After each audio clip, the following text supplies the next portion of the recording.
Police તમે decide નહીં કરો કે કોણ છે એ અમને ડિસાઇડ નહીં કરો બંધારણીય ખબરો પણ છે અમારે લોકોને અમને પૂછવાનો હક છે કે નથી? અમને પૂછવાનો હક છે કે નહીં? અમારા ધારાસભ્યને તમે લઈ આવ્યા, અમને પૂછવાનો હક. ગુજરાતની જનતાને લોકતાંત્રિક આવાજના રાષ્ટ્રીય સંયોજક રજનીશસિંહ તોમરના પ્રેમ ભર્યા નમસ્કાર.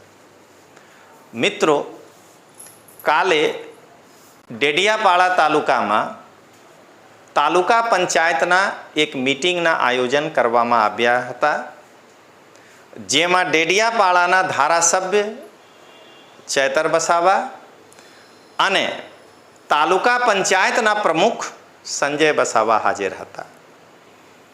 કઈ બાબત ઉપર બંને વચ્ચે બોલાચાલી શરૂ થઈ ગઈ અને સૂત્ર મુજબ હું પુષ્ટિ નથી કરતું, ચેતર વસાવા કાચના ગ્લાસ લઈને સંજય વસાવા ઉપર પ્રહાર કર્યા હતા.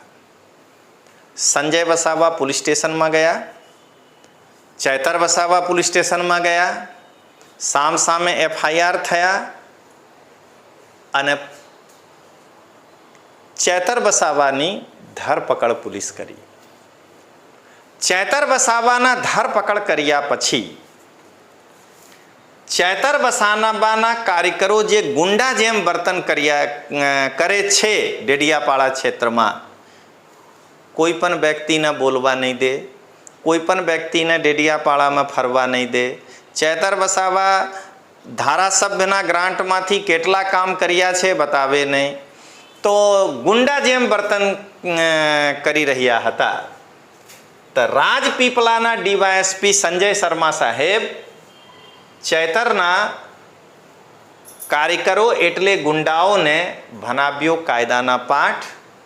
DYSP હોય તો સંજય શર્મા જેવા. તો પહેલા દોસ્તો તમે આ વિડીયો જુઓ કે રાજપીપળાના DYSP સંજય શર્મા કેવી રીતે ચેતર વસાવાના ગુંડાઓને પાઠ ભણાવ્યા છે.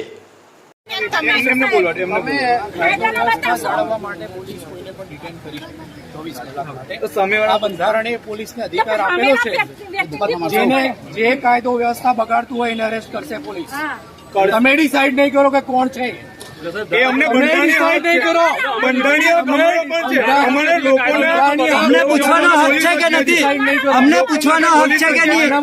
અમારા ધારાસભ્યને તમે લઈ આવ્યા, અમને પૂછવાનો હક છે કે નહીં? બંધારણમાં લખેલું નથી. અમને પૂછવાનો હક છે કે નથી? અમારા ધારાસભ્યને અમે ચૂંટીને લાવેલા છે.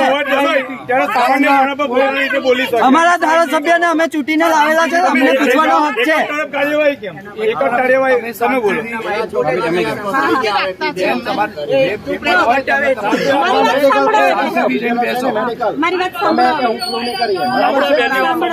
કાયદો વ્યવસ્થા તમે સારું બેસો તો પોલીસ એનું કામ કરશે, તો પછી શાંતિથી બેસો, તમારા દરેક સવાલનો જવાબ આપીશું.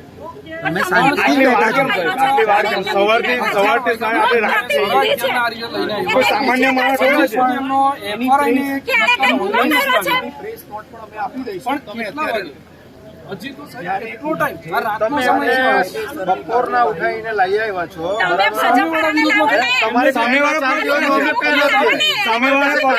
ચેતરભાઈ પોતે બી એક અરજી આપવા ગયા પોલીસ સ્ટેશને. બંને બાજુ કાર્યવાહી થાય છે. બંને બાજુ કાર્યવાહી કરો. ટાઈમ કેટલો થયો? તમે એક ધારાસભ્યને અમે સામાન્ય માણસને નથી લઈ આવ્યા, ધારાસભ્યને લઈ આવ્યા. તમારા દરેક વાતમાં જવાબ મળી જશે. તમે અત્યારે સંયમ રાખો ને શાંતિથી. અમે ભર ચોમાસામાં છેલ્લા 4-5 કલાકથી અહીંયા ગાડી બેઠા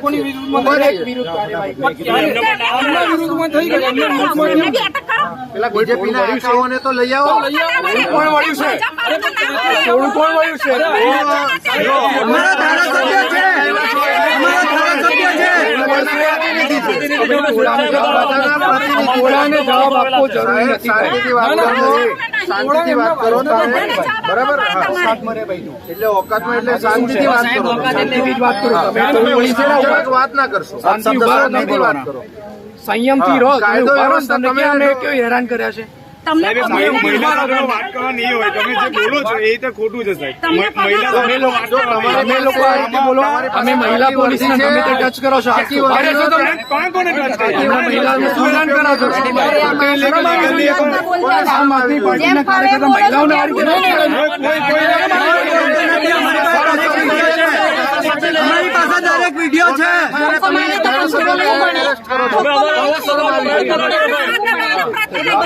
શાંતિથી ઉભા રહો.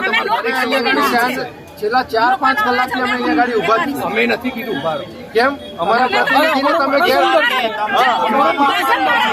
અમારા પ્રતિનિધિ અહીંયા કોણ છે? તો લઈ આવો ને જ્યાં છે. એમનું નામ જો તો ચૈતરભાઈ આપેલું છે. એમનું નામ જો તો આપેલું છે ચૈતરભાઈ, તાલુકાનો પ્રમુખ છે.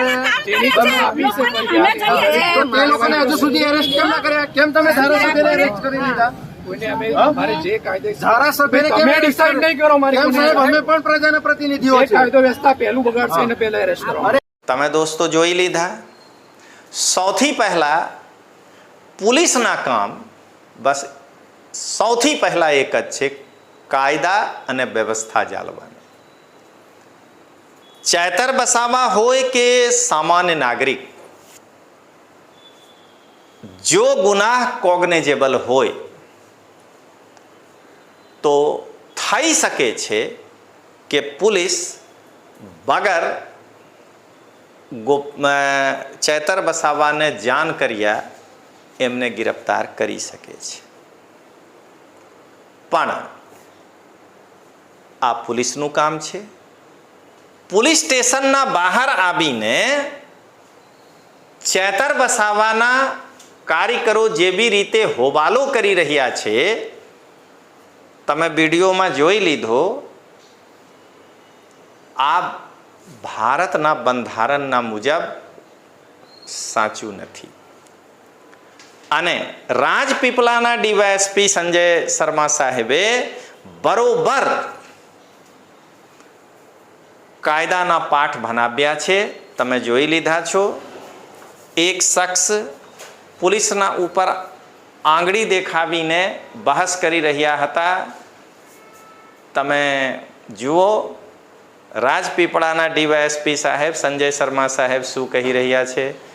આંગળી નીચે કરીને વાત કર.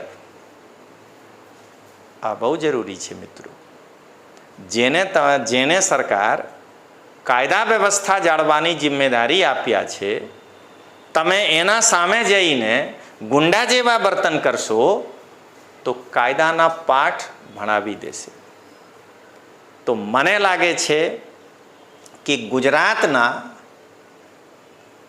પોલીસ વહીવટમાં હોઈ શકે છે કે બીજા અન્ય ડીવાયએસપી પણ એવા હોઈ શકે છે, પણ મને લાગે છે કે ગુજરાતના વહીવટમાં એટલે ગુજરાતના પોલીસ પ્રશાસનમાં સંજય શર્મા જેવા એક કર્તવ્યનિષ્ઠ અને શેર જેવા કલેજા ધરાવવાવાળા ડીવાયએસપી બધું હોવા જોઈએ.